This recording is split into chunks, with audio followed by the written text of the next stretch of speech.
Goed, goeiemiddag ENAA111 studente, welkom by sessie 3 op hierdie maandagmiddag. Dit is dan ook ons laaste sessie vir hierdie module. Ek moet sê, dit was nogal 'n intense gebeurtenis, maar ek is bly ek kon dit saam met julle doen. Julle is 'n groep wat baie lekker saamgewerk het ook. Goed, net weer die kontakbesonderhede.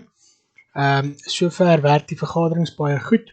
Gepraat van die vergaderings, ek wil asseblief verskoning vra dat ek Vrydag aand is 'n vergadering wat ek geskeduleer het, heeltemal van vergeet het. Dit is nou 'n geval van 'n pappa wat sy vrou en sy dogtertjie vir die eerste keer in die week terug by die huis het, en so ontspanne dat hy totaal en al van alle ander goed vergeet het. Dit is egter nie professioneel vir my nie, en ek vra om verskoning daarvoor. Onthou asseblief, ons het 'n vergadering vir vanaand geskeduleer, so as jy enige vrae het rondom sessie 2, dan help ek jou graag daar vanaand om 6uur. Goed, wat jou assesserings betref, eintlik behoort daai 2 so te sê klaar te wees. E-klas 2 toets, E-klas toets 2 sluit vanaand, en die semesteropdrag deel 2 sluit ook vanaand. So na hierdie sessie behoort jy net E-klas toets 3, wat ek nou vir jou oor sal vertel, oor te as ook hierdie gedeelte. Goed, kom ons beweeg aan. The things we're going to do today is basically adding the cherry to our cakes, the icing to our cake. In the first session, we discussed words and types of words. In the second session, we had a look at sentences. And now in the third session, we're looking, as I said, at the rounding off, the punctuation, how we formulate iets wat jy dit in 'n kag ook sou tegekom het, as well as word variations, making our English and the English we use stand out a little bit more from the person next to us. Okay, I'd like us to start with punctuation. Dat ek helemaal vergeet wat die woord in Afrikaans is. Leestekens. Onthou, leestekens is nie tekens nie, dis ook letters, byvoorbeeld hoofletters. Okay, the first thing I'd like you to have a look at is the following. And that is these sentences, and I'd like you to ask yourself, what are wrong with these sentences? I deliberately added number 3 and 4 repeatedly, so there is no mistake there. Read those sentences, okay, and ask yourself what is possibly wrong with these sentences. Think back to how you learned to identify sentences, how you learned about independent and dependent clauses, and what the function is and what they look like as well. Remember, independent clauses has a subject and a verb. A dependent clause has no subject, but it does have a verb, as opposed to a phrase, of course, which has no verb or subject. So these sentences, if you look at them, they all have, and the answer is, they all have subjects, they all have verbs, but they have 2 subjects and 2 verbs, which basically tells us that there are 2 independent clauses in these sentences. Yet I only see 1 full stop in all of them, and I also see a comma, which is a bit strange if you have a look at number 2, because there is the subject there. This is my winning lottery ticket. Okay. Comma, I bought it at CompuTicket, but there's another subject and another verb. So the big thing I'm trying to show you here is that these are run-on sentences. Now, run-on sentences do not occur in your study guide. Let me just go one back. They don't occur in your study guide, but it is something that you as students use vociferously. Verskriklik baie. In Afrikaans en in Engels, ek dink dit het maar te doen met WhatsApp, en dit irriteer die blou wat waks uit elke lektor, so ek probeer dit nou aanspreek. Excuse me, you'll see when Professor Evans teaches you in the second semester with literature, where you have to do analysis, keep this in mind, okay, because a run-on sentence is a big sin in an academic text. Let's just quickly explain this again to you, then I'm going to go back to the ones I showed you previously, and then we'll see if we can fix it. Okay, the example there is, I love to write papers. I would write one every day if I had the time. Okay, kan julle hoor, daar is geen 'n ritme daaraan nie. Onthou, leestekens gee 'n ritme aan die sin.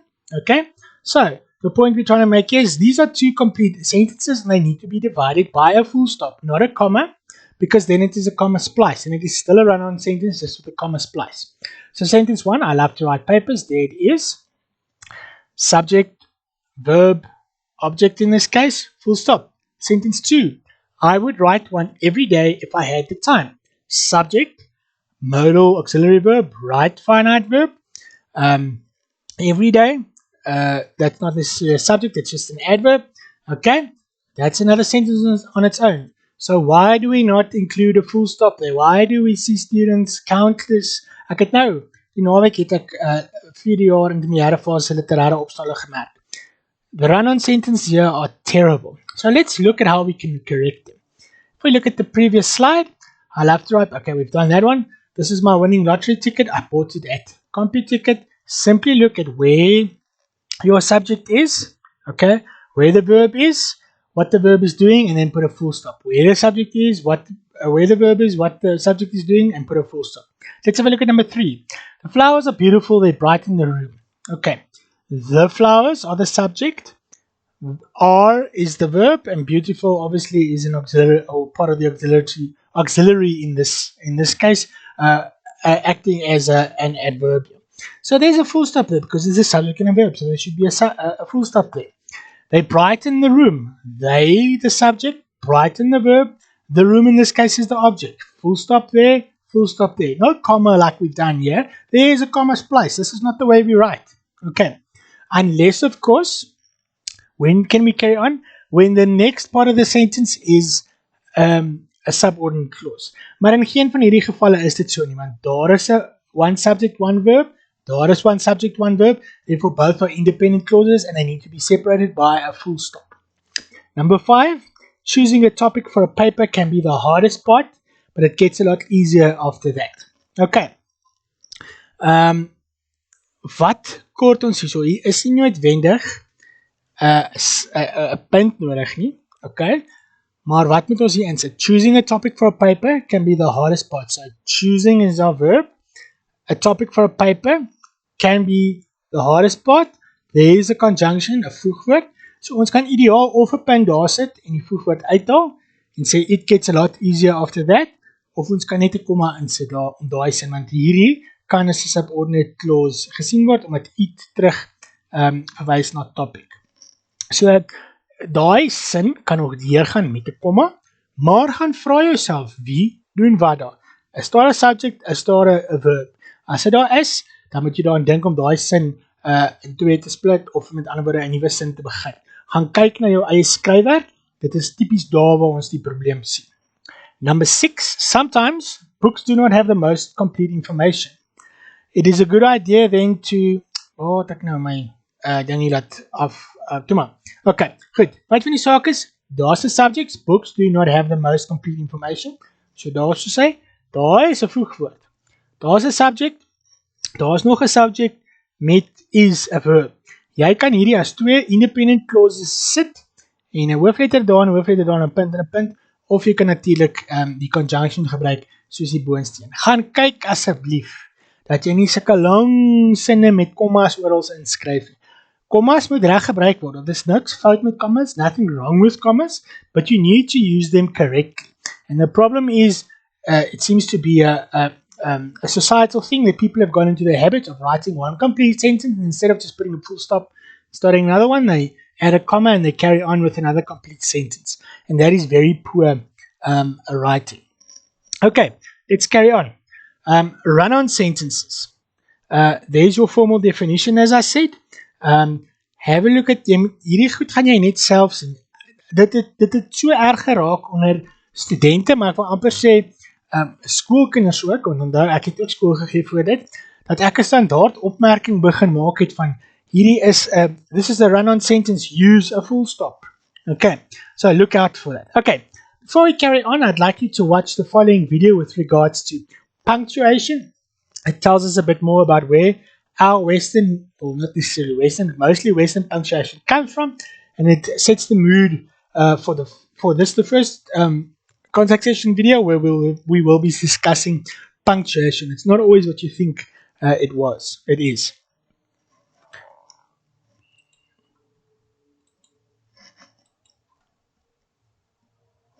Ekskuus, die ding is nou vasgehak.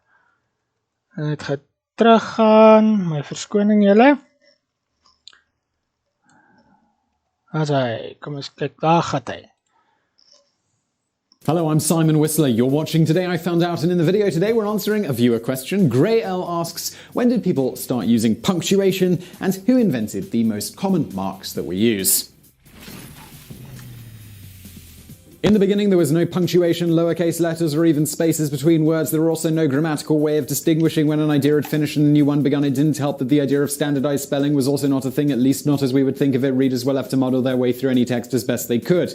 It would be a little something like that, but for clarity's sake, let me go back to the beginning and use punctuation the way we use it today. In the beginning, there was no punctuation, lowercase letters, or even spaces between words. There also was no grammatical way of distinguishing when an idea had finished and a new one began. It didn't help that the idea of standardized spelling was also not a thing, at least not as we would think of it. Readers were left to muddle their way through any text as best they could. Unsurprisingly, understanding what a particular word was actually saying on the first read-through was pretty well unheard of at the time. The earliest writings, which were syllabic and or logographic, think Mayan and Chinese, had no need for either spacing or punctuation, as each word was typically self-contained in the symbol. However, as previously demonstrated, the lack of punctuation and spacing in alphabetic writing made comprehension very difficult. So hard, in fact, that in ancient Greece it was a rare feat for an individual to understand a text that they were reading the first time through, and the idea of reading out loud to a group without extensive practice beforehand was also not something typically done. Nonetheless, a few notable exceptions aside, punctuation in the West didn't really appear until about the end of the 3rd century BC, when Aristophanes of Byzantium, head librarian at the Library of Alexandria, see our video on what happened to the Library of Alexandria for more information on that, by the way, introduced the precursors of today's punctuation marks. He suggested inserting dots to indicate where a passage ended and the length of pause needed when speaking a text, which is useful in knowing how much breath was needed for the following passage. This convention subsequently began to appear in various Greek works and became, to some degree, relatively standardized. Interestingly, the Greek words that came to be are comma, colon, and period were not describing their dotted punctuation marks themselves, but rather the length of the piece of text that was to be set apart. To wit, a low mark, hyperstigme, denoted a smaller unit than a clause, which was known as a comma. A mid-high mark, stigmamese, distinguished a clause or colon, and a high mark, stigmateleia, denoted an entire sentence, known as a periodus. The Greeks also introduced a mark to distinguish paragraphs, paragraphus or gamma, and set off quotations with dipels. Now, not everyone was a fan of these marks. Given that their entire purpose was not synactical, but rather elocutionary, many, like the famous Roman orator Cicero from 106 to 43 BC, scorned such punctuation, noting things like when and how long to pause for breath ought to be determined not by a stroke interposed by a copyist, but by the constraint of the rhythm. Now, thanks to the influence of the Romans, the punctuation introduced by the Greeks languished as the oral tradition of Rome dominated. However, once Christianity began to spread across Europe via written texts, its scribes began punctuating again in order to try to preserve the original meaning of the sacred texts. As Lynn Truss famously notes, there is a big difference between eats, shoots, and leaves and eats, shoots, and leaves. Something that is better illustrated by text, which is why I'm showing it on the screen now. In addition, by the 7th and 8th centuries, spaces between words were becoming more common and are said to have been invented, or at least popularized, by Irish and Scottish monks of this era who were tired of wrestling with separating unfamiliar Latin words. Then, at the end of the 8th century, Charlemagne is generally credited with the introduction of lowercase letters after requesting that the monk Alcuin develop a unified alphabet, which ultimately included these lowercase letters. With the rise of the printing press a few centuries later, the numerous conventions and symbols used in punctuation became a bit of a problem for these printers. This was simply something that had really not been much of an issue when things were simply written by hands. Now enter Aldus Pius Manutius, a prominent Italian publisher and printer of the 15th 13th century,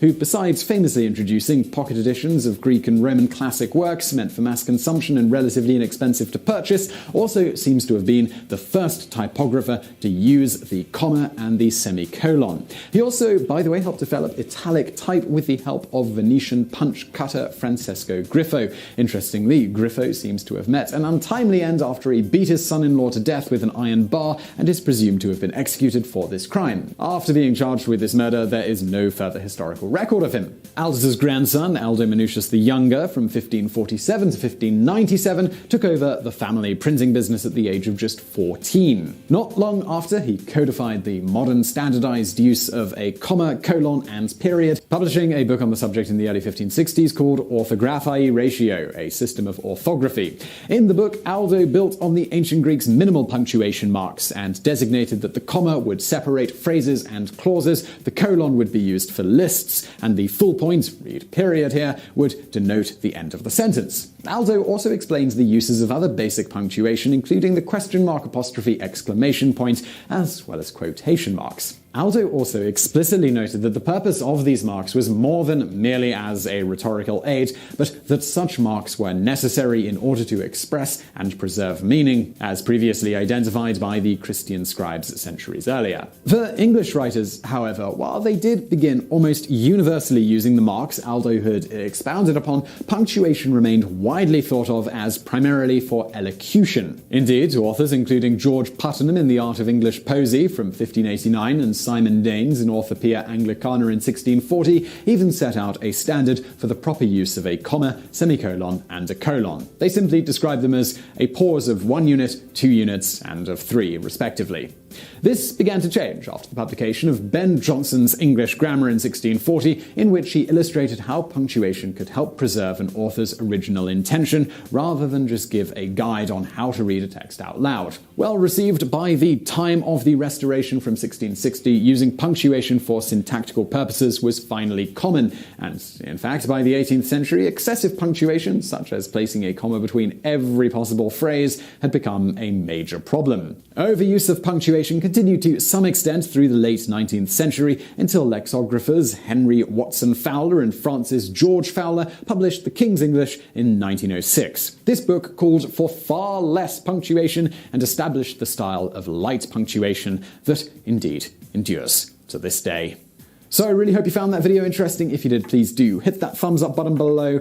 Don't forget to subscribe. Brand new videos just like this every day of the week. Also, let me thank our patrons on Patreon. If you're interested in supporting us in making these daily videos, please do help us out on Patreon. Just go to patreon.com/today I found out. And as always, thank you for watching.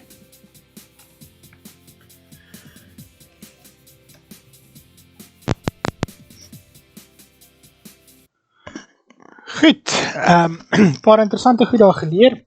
Speaking of which, I always thought the Americans are just being difficult by calling the full stop a period, but now I see where the origin of the term period is from. Actually from it seems the Roman or the Greek. I think it's the Roman, if I can recall correctly from the video. But let's start off with the full stop. By the way, most of these, the wording of most of these slides in terms of punctuation is as they are in the study guide. The reason why I've directly copied them is firstly because I wrote them, so I know exactly what it should or should not say. And secondly, it acts as a good guide to introduce this to you, but of course it doesn't have examples. I will introduce the examples to you, and I will explain them to you as well. Now, the most common form of punctuation is the full stop, obviously. Judging by the run-on sentences we discussed earlier, I think some of you are a little bit scared of the full stop. The only place where we do not use a full stop is with a command, where we obviously use an exclamation or a question. And of course, as you'll see later, there could be an ellipsis as well. But even an ellipsis at the end of a sentence must contain a full stop. That, of course, needs to be satisfied by at least one subject and one clause. We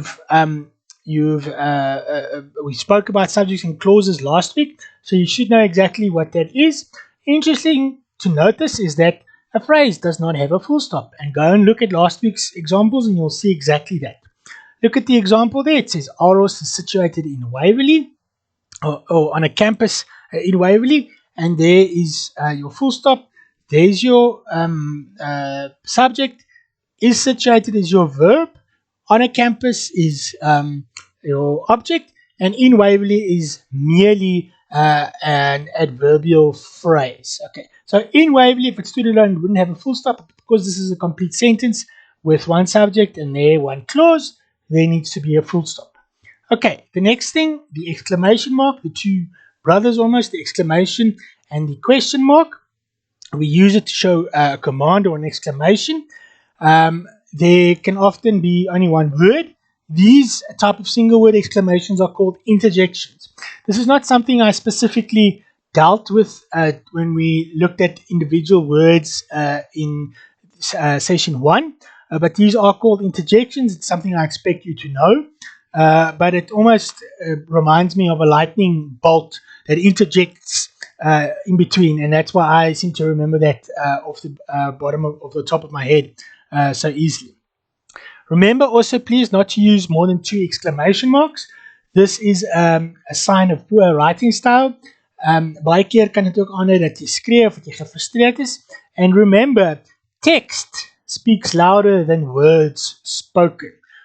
Dink nou mooi daaraan, hoeveel misverstande het nie al gebeur as gevolg van iets wat jy gelees het en op 'n bepaalde manier verstaan het teenoor iets wat jy gehoor het en toe vir terugvoer kon gevra het en die normale kommunikasieproses kon bietjie gladder verloop het. I said there was a second brother. The second brother is the question mark. The name suggests that it indicates the end of a question. There are the examples. Can you bring me some water? Do ants crawl in their stomachs? And then the other thing we must remember is most question sentences have question words. The interesting thing is many of them are modals. Obviously, do is not, but can is. So we already see the use of auxiliary verbs there as well.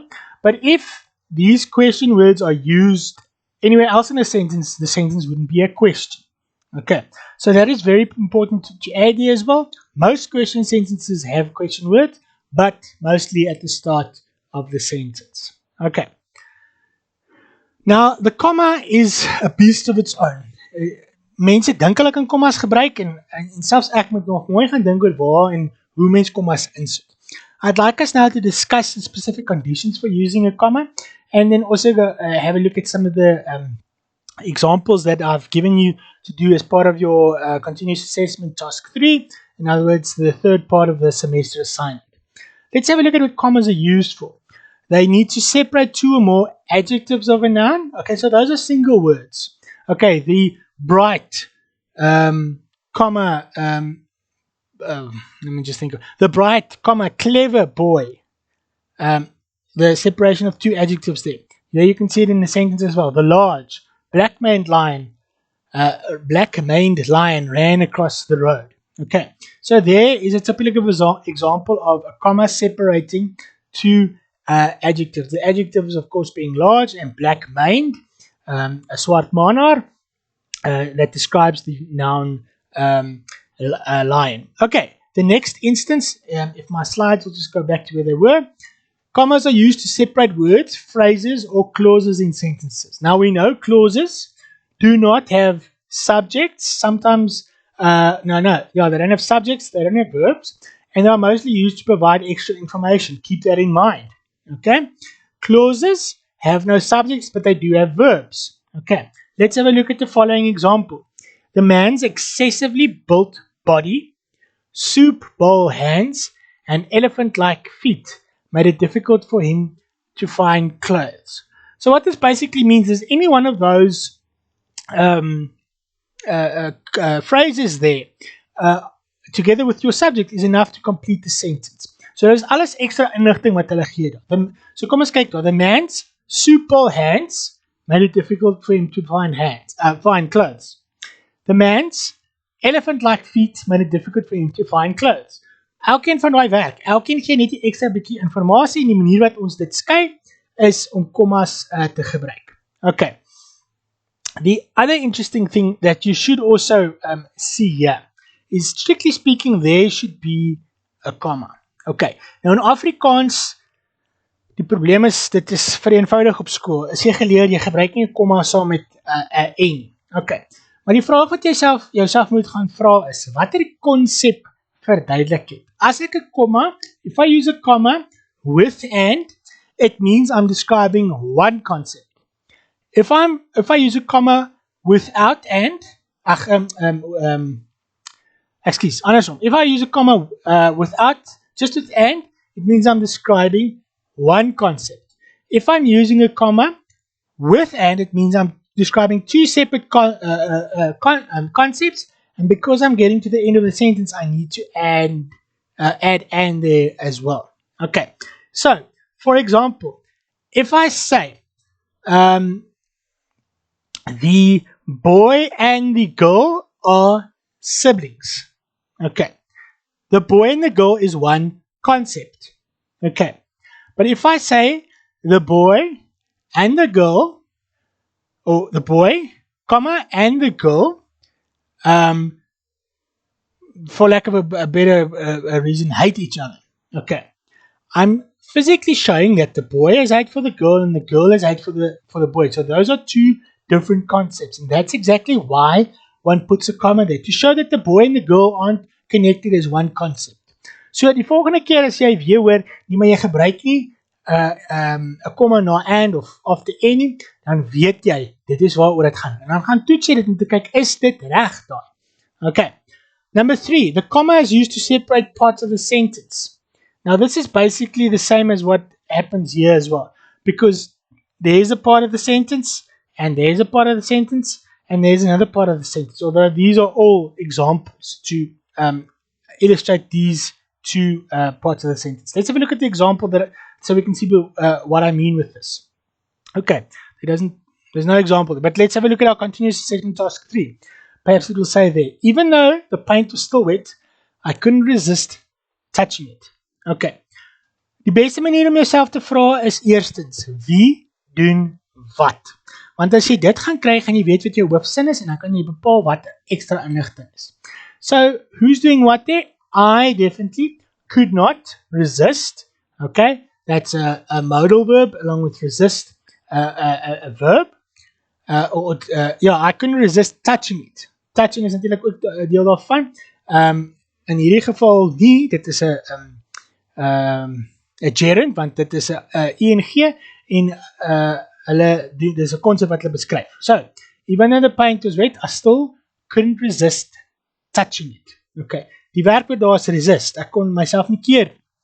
So, I is your subject, couldn't resist is your verb, touching it acts as a modal, as an object. Okay, so there's a complete sentence. But what are we left with? Even though the paint was still wet, is that a phrase? Is it a clause? The fact of the matter is it's not an independent clause, so we need to put a comma somewhere. And the best way to put that is to separate it from the independent clause of I can resist touching it. So a comma needs to be added there between wet and I. So the sentence now reads, even though the paint was still wet, I couldn't resist touching it. Number 2, after the fire burned out, I went inside the house. Okay, I'm actually showing you by the way I read these things where the comma should be. Ask yourself the main question, who is doing what? And it is I that went into the house. So I is your subject, went is your verb, inside is just an adverb, and the house is your object. Okay, so there is a complete, I went inside, a complete independent clause. What is left after the fire burnt out? Okay, there's a conjunction there, and this cannot stand on its own because then you leave out the conjunction. So it means the comma must go in there to separate the two subordinate conjunction. Comma goes right there, and our sentence has its rhythm correct. So after the fire burnt out, I went inside the house. Number 3, in English class we read Old Man and the Sea, The Pearl, and Romeo and Juliet. Okay, the fact that I'm used to what I'm reading here already shows you where the commas should be. These are books that have specific names. Now the first one there is written by Ernest Hemingway. So in English class we read Old Man and the Sea, comma, The Pearl, comma, and Romeo and Juliet. Can you see how the illustration of the Pearl and Romeo and Juliet not being one concept is shown here, and therefore we have to put a comma there before and. The correct way, of course, of writing this would be to either put them in inverted commas and then the comma, or to put them in italics with the comma in between those two spaces as well. Number 4, I watched television, took the dog for a walk, and drove to the store to get milk. Who is doing what? Okay. I watched television, I subject, verb watch, television object. Okay. Took the dog for a walk, there's no subject there. Okay. So that's an independent clause, that's a dependent clause without a subject, and drove to the store to get milk. No subject again, so another comma there. Can you see again two concepts being separated, comma with and, because taking the dog for a walk is not the same as driving to the store to get milk. So the comma, I watched television, comma, took the dog for a walk, comma, and drove to the store to get milk. Number 5, William Shakespeare, a famous playwright, wrote Macbeth and Hamlet. Who is doing what there? And the answer is William Shakespeare. And what is he doing? He wrote Macbeth and Hamlet. Okay. So where's the extra information? Because there's your subject, there's your verb, and there's your objects. Okay. So this, a famous playwright, is extra information. Okay. So you need a comma there and a comma there. Okay. Now let's move on to colons. Colons, I feel, could be used much more because it has the habit of ordering writing much better. But here are the guidelines for using colons. It follows an independent clause. Okay, there's the explanation of an independent clause again. And introduces one of 3 things. Either a defining example, okay, a list, or a quotation. Okay. Now the important thing that this colon, the important point that this makes here is that you cannot use, okay, a comma to indicate an example. You need to use an example along with a word that introduces a colon along with the word that introduces that example. Let's have a look at the following examples. He only had one person to blame. And if you hear in your mind's eye, and that person is himself. So there is your colon, and he introduces himself. That's typically a defining example. Next one there, pretty similar. A new menace threatens South Africa, colon, a prolonged drought. Okay, not even a prolonged drought, just prolonged drought. So you can see the colon introduces those examples. Okay, because that's an example of a new menace that threatens South Africa. If we move on, I just want to get back to my slides. There's number 3. To be physically healthy, we need 3 things. So this sounds like a list. 1, 2, 3, all on the list. Ample rest. See, they use their commas there again. A good diet, comma, and enough exercise. Okay. So that is very important. 3 separate things. A list of 1, 2, 3. Introduce them with the colon, and then separate them with the commas. Number 4, the title of one of his poems signifies Wilfred Owen's feelings about the war, and then they give you the example, inverted commas, dulce et decorum est. Okay, for those of you that might have done it at school, the full phrase in the poem is dulce et decorum est pro patria mori. It basically says, what is the sense in dying for your country in war? What is the whole purpose behind it? Okay, so as you can see, it introduces that, okay, and there's the example. Introduces, and there's the list. If we go back to the previous one, introduces, and there's the example. Introduces, colon, and the example. Semicolons, on the other hand, are a type of a different color. Okay, we use it in longer sentences, okay, between independent clauses, subject, verb, sometimes object. Okay, they can be used instead of objects, but it needs to be a seriously long sentence to do that. So they can be used instead of commas, or to separate items in a lengthy, complex list. Okay, the list in itself is a technique on its own, which I'll hopefully show you now. Let's have a look at the first sentence there. I am hoping to see Bohemian Rhapsody before I leave town. I am told that the 2 hours it takes to watch this movie pass very quickly. The important thing about this is you cannot just use a comma there, or just a colon to separate any semicolon to separate any two sentences, because those two sentences need to be connected. There needs to be a link between those two sentences, and in this case, it happens. Let's ask ourselves. I am hoping. Subject, verb. What am I hoping for? To see Bohemian Rhapsody before I leave town. There's another phrase there. Not another phrase, another clause there, but it is dependent. So I'm hoping to see Bohemian Rhapsody before I leave town. Subject, verb, object. Strictly speaking, it could have a full stop. Okay. But then a new related sentence starts. Those two sentences are related. They won't make sense without each other. I'm told that the 2 hours it takes to watch this movie pass very quickly. So we separate those two independent clauses, subject, verb. Okay. There's no object in this case. Separated by with a semicolon because there is semantical relationships between them. It's about the same topic in this case. Let's just have a look at more examples. Number 2. Number 2. Writing-centered tutors assist students in getting their ideas on paper and in creating outlines, comma, which are pre-writing activities. Semicolon, they help students to determine whether their drafts are logically organized, comma, which is a revision activity, semicolon, and they encourage students to identify grammatical and spelling errors in their writing, which is an editing activity. Nou die basiese riglyn is moenie sulke lang sinne skryf nie. Okay, want dit raak verskriklik te mekaar. You could, for example, have said writing-centered tutors assist students in getting their ideas on paper and in creating outlines, which are pre-writing activities. Full stop. They help students to determine whether their drafts are logically organized, which is a revision activity. Full stop. Lastly, they encourage students to identify grammatical and spelling errors in their writing, which is an editing activity. Full stop, that is there. Okay, but because these things are related, you could write them with semicolons there.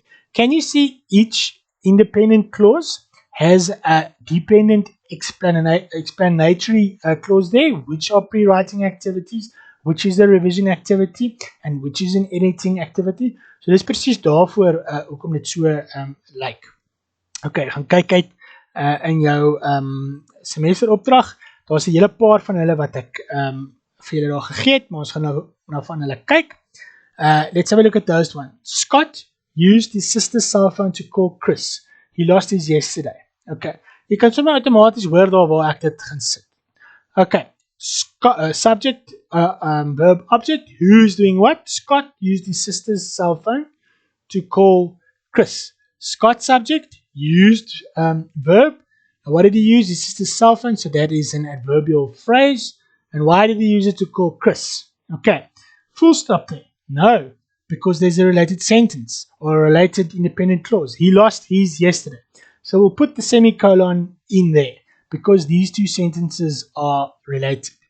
Number 2, Liz will meet Kim and Aaron at 6 o'clock. Semicolon, they have a yoga class at 18:15. Now in this case, I didn't take out the semicolon. I left it there so you can illustrate that. Liz, subject, will meet Kim, verb, object, and Aaron. And when they will meet, okay, that's a bit of a loose way of putting it, but it's still acceptable. And then there's a new sentence. They have a yoga class at 18:15. So they is a collection of Liz, Kim, and Aaron. Okay, new subject, verb in the perfect tense. A yoga class, is the object. So daai twee independent clauses word gesplit deur die semicolon, maar hulle het met mekaar te doen, so ons sit nie 'n punt daar. Number 3, we watched Garfield, A Tale of Two Kittens after school on Monday. Okay, do we need a semicolon there? Let's find out. Who's doing what? We watched, verb, Garfield, A Tale of Two Kittens. That is a full object there. At most, we can put there a comma to say after school on a Monday, because that is not an independent clause. There is no after school on Monday. There is no subject, so it cannot be an independent clause. So it could literally be a complex sentence with an independent clause there, comma. After school on a Monday, your dependent clause, therefore no semicolon. Number 4, add these to your list when you go to the grocery store. Bread, milk, lunch, and meat. Meat and cheese. Okay. Again, a list being introduced by a colon, just for interest sake. Why do we not separate these with semicolons? Because they are not that long. Okay. It's usually long phrases, sometimes clauses that are separated in the list with semicolons. Again, here you can see the example here of why we use a comma before and, because cheese and meat is not the same thing. It's not as if you buy, they don't really go together. So you put a comma in there despite the and. Number 5, Shari owns 4 dogs. 3 of them are poodles. Who's doing what there? Okay, Shari is your subject, owns is your verb, 4 dogs is your object, 3 of them are poodles, subject, 3 of them, verb, and object, poodles. Okay, so we need to put in a semicolon there. These two independent clauses are related. Semicolon there. Shari owns 4 dogs. Semicolons. 3 of them are poodles. Please keep in mind, you do not start your second independent clause after a semicolon with a capital letter. It stays a small letter unless it is a proper noun. Goed, kom ons beweeg aan. Quotation marks. Now you will have seen some of this already with your direct and indirect speech. Or it could also be that it's trying to, a text is trying to highlight something from a written source. Okay, so quotation marks, you use them, as I said, they're almost exclusively for this purpose at a university level to quote something that you've read. It could be a direct quote, it could be single words. Okay, it can also be to indicate a neologism. Met ander woorde, 'n woord wat nie geskep is of 'n nuwe betekenis aanneem. A word or a phrase used ironically to show this, waar mense gewoonlik so sê en sê supposedly of wat ek al, dan het hulle vingers so om die 2 aanhalingstekens aan te dui, or colloquially, or a highlighted word. This can also be done with, in this case, but usually with titles, with italics or underlining it. But as I said, that's usually titles. Okay, so let's have a look at some examples for this. The first one is, the danger becomes clear when we consider the implication of children's literature ideas just listed and pinpoint the obviousness underlying them. Okay, the purpose is this obviousness is not meant used in the way that it normally what it normally means. It's not that obvious. That's exactly showing out the irony behind that. Number 2, in fact, it is what the sociological theorist Pierre Bourdieu called a field. Okay, not a field as we understand a field to be nie 'n akker wat beplant is of 'n bos of so iets nie. Okay, and then the colon is there as well, describing this neologism that is used there. So dis wat aanhalingstekens betref. Ons ken natuurlik die beste waar mense wat praat aangehaal word in terme van wat hulle sê. Okay, the apostrophe. Now a lot of you stumble over the apostrophe as well. Want julle raak die mekaar tussen meervoud, okay, and possessive apostrophes. Plural has no apostrophe. So cat, cats. Okay, more than one cat, just add an S, no apostrophe. Okay. The important use of an apostrophe, mostly used, it forms a possessive noun. Okay, it comes before the S if the noun is singular. So the cat's bowl, one cat, and then there's an apostrophe before the T and the S. Okay, it could come after that if there are 2 cats' bowls. Okay, so the cat's bowls comes after the S because there's more than one cat. We don't add another S if there's already an S there. Okay, this is convention, so we know that the apostrophe there indicates that there's another S if it's in that position. If the noun's plural is not formed with an S, the possessive is formed by adding an S after the noun. Okay, dis presies wat ek nou gesê het. As jou meervoud nie 'n S bevat nie, dan sit jy 'n S by met die apostrophe. If it does have a plural S, then you just add the apostrophe, you don't add a second S. Have a look at the example there. Charlotte's web, in other words, the web of Charlotte. it belongs to Charlotte. There's the apostrophe between the S. Is an example of an old yet still popular children's novel. There's a plural there. Children is the plural of child, and we've got an apostrophe S there in novel.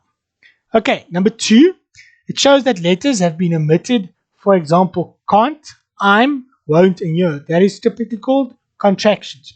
Remember, we can't use contractions in academic writing. Look at the example there. There's a direct connection between childlike thinking, imagination, fantasy, and creativity. So there is simply shows that it should originally have said there.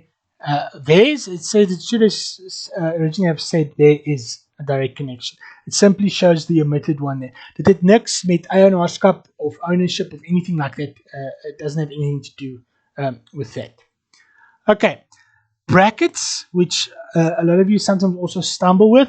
Okay, they surround additional information. Okay, so byvoorbeeld, as ons teruggaan na die komma hierso.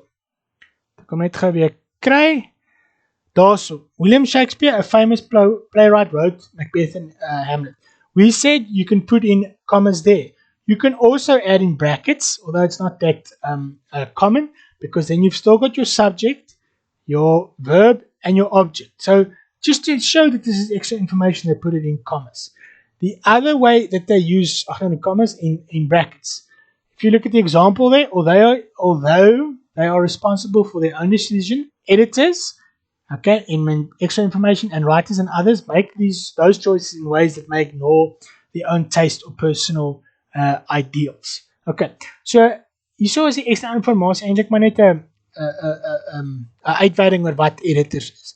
Can you see there's a comma again? Extra information or brackets, you could have put commas in there as well, okay, and the sentence would still make sense. Okay, brackets are often also called Werner dink.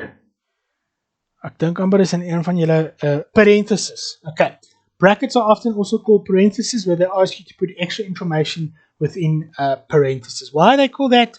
I don't know. It's probably going back to the Latin. Have a look at the second example there. If you use an acronym in your text, okay, 'n akroniem, die samenstelling van of die vorming van 'n woord, die samenstelling van individuele woorde om dit uit te spreek.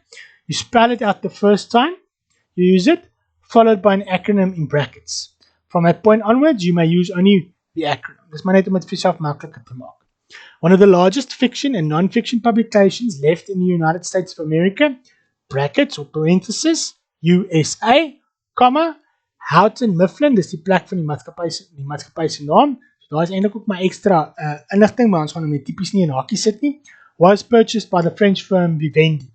So if we look at the sentence on its own, if you ask yourself who is doing what, one of the largest fiction and non-fiction publications left in the United States, Houghton Mifflin, was purchased by the French firm Vivendi. We could also make it simpler by saying Houghton Mifflin subject was purchased by the French firm Vivendi. Okay, as simple as that. But the point is here, we're trying to show you how brackets work. Okay, that's typically just extra information. Okay, 'n dash. Dit is ook baie belangrik en ek het doelbewus na die hakies gesien, because this could also form as a manner of pausing, of separating extra information. Okay, a single dash indicates a pause. Okay, dit is langer as 'n hyphen. Ons gaan nou 'n hyphen bespreek. An explanation or an expansion of what came before follows.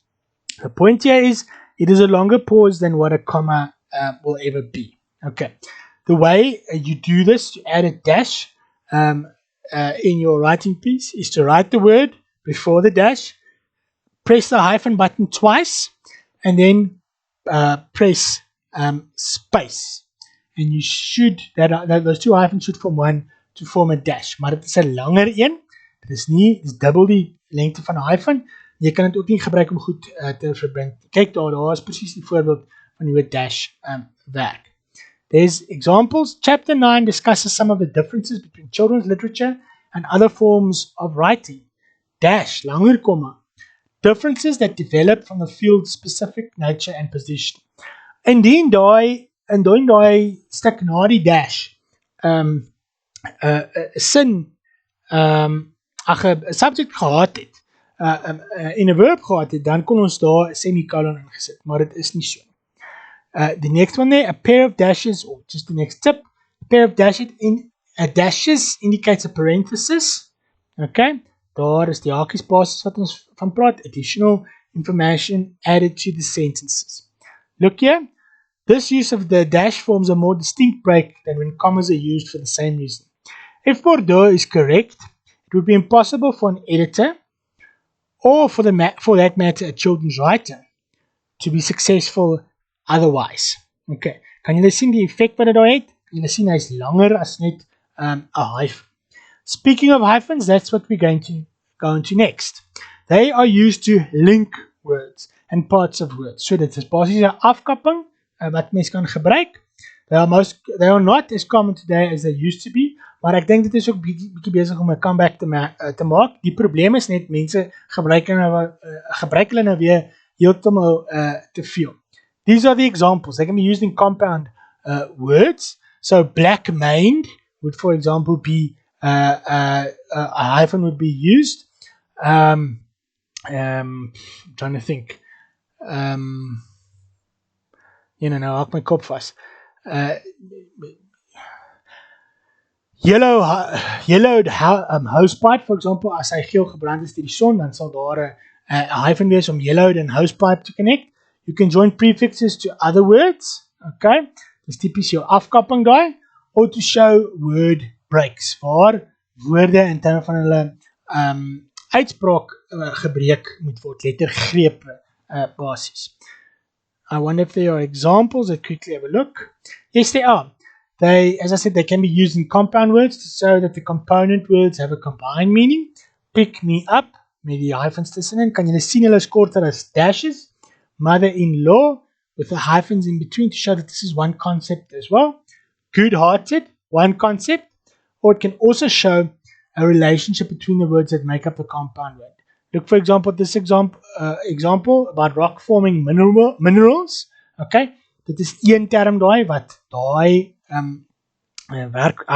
selfstandige naamwoord beskryf. It describes that noun, and that is why we can use a hyphen. The important thing that you need to remember is you do not use that in every type of compound word. Ek sien deesdae dit nog op 'n kop uitsteek in Afrikaans waar mense onseker is of dit 1-2 woorde is, dan sit hulle 'n hyphen tussen. Dis nie noodwendig korrek nie. Afrikaans as 'n reël is gewoonlik 1 woord en Engels gewoonlik 2 woorde. Jy moet net mooi gaan dink oor wat beskryf jy en kan dit as een konsep beskou word. Okay. Ellipses, daai 3 kolletjies wat ook heeltemal te veel gebruik word en sonder dat mense weet waaroor dit gaan. You should treat it like a word. There should be a space and before and after it. Okay. It consists of 3 evenly spaced dots, not 2 or 4, which is not entirely correct. And what is also not entirely correct is no full stop or comma is added after the ellipsis. But if your sentence ends, you need to add a 4th dot, which is not part of the ellipsis, but you don't necessarily see that, to show that that's a full stop and the sentence ends there. So therefore it could be 3 dots, full stop. Okay. The ellipsis has 2 uses. Okay. Firstly, it indicates the text is missing, usually from a quotation. Dit sal jy nogal baie kry veral onder in akademiese werk waar jy iets aanhaal, maar nie die hele stuk wil aanhaal nie, maar jy moet nog steeds genoeg aanhaal vir dit om sin te maak, so dan moet jy dit deur daai parenthesis en die ellipsis tussenin te hê, wys jy daar is 'n stuk wat tussenin hoort. So even though Mulan had a subtext, it was yet another movie showing that the West has appeared to the East. Nou vas daar nou 'n oorspronklike teks iets daar tussen en nou wys hulle dit uitgehaal. By focusing on a girl whose irrepressible spirit clashes with the tradition-bound society, a quote from the Disney release, there's your parenthesis as well. The film shows China as an unfree society. The point that we're basically trying to make here is that there is information missing, and that's why we show the ellipsis. Okay, let's carry on.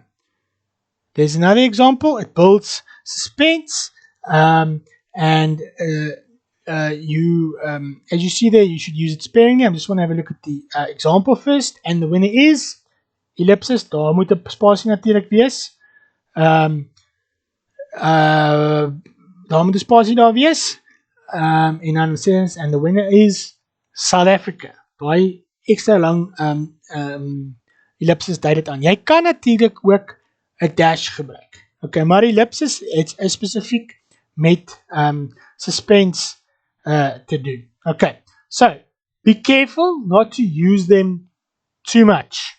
Okay, dit is nogal iets wat ek weet nie of dit 'n fashionable ding was of wat dit ook al was nie, wat veral ingekom het in die manier hoe mense skryf en 3/4 van hulle weet nie waarvoor dit gebruik word. Okay, so remember that please. Okay, I'm going to end this video here first, and then we're going to move on to formulation and different types of words, namely homony, homophony, synonymy, and